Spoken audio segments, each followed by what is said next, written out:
गुंबद खजरा से दूर बाबुस्सलाम के पास गुंबद खजरा के सामने एक सफेद चेहरे वाला, एक गोरे गोरे चेहरे वाला, जिसके चेहरे से नूर फूट रहा था, जिसका चेहरा नूरानी था।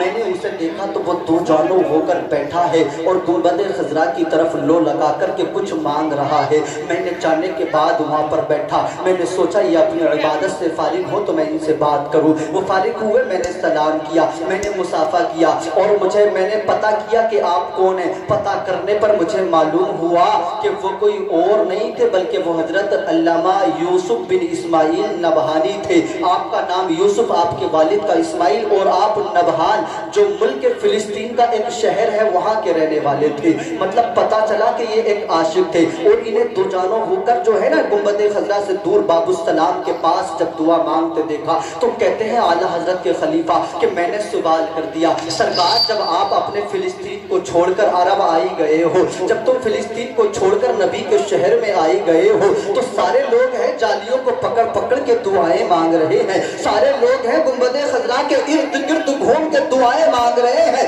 आप बाबुस्सलाम के करीब बैठकर गुंबद खजरा को देखकर इतनी दूर से दुआ क्यों कर रहे हो? जब अपना शहर छोड़ के, अपना मुल्क छोड़ के यहाँ आए हो तो चलो उनके साए के तले बैठकर, चलो गुंबद खजरा के करीब बैठकर दुआ कर ली जाए। तो हजरत यूसुफ बिन इस्माइल नबहानी ने जवाब दिया था, कहा था सुनो सुनो, अरे मकान के अंदर जाने का काम जो होता है वो मालिकों का काम होता है और गुलाम का काम मकान से बाहर रहने का होता है।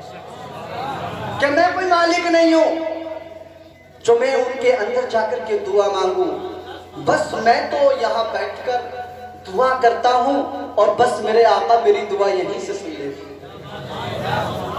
अब ऐसे आशिक की बात मैंने बताई, कितने बड़े आशिक थे आप समझे होंगे। अब जो मैं बात बताना चाह रहा था ना, वो आप जो नबी के जलसे में बैठे, ऐसा नहीं है मेरे आका को हमारी खबर ना हो, ऐसा नहीं, मेरे आका को पता नहीं होगा कि शाहपुर के जलसे में कौन कौन आया है। मेरे आका सब जानते हैं, सब जानते हैं, उन्हें पता है कौन आया है और कौन कौन किस किस नेक नियत के साथ आया है।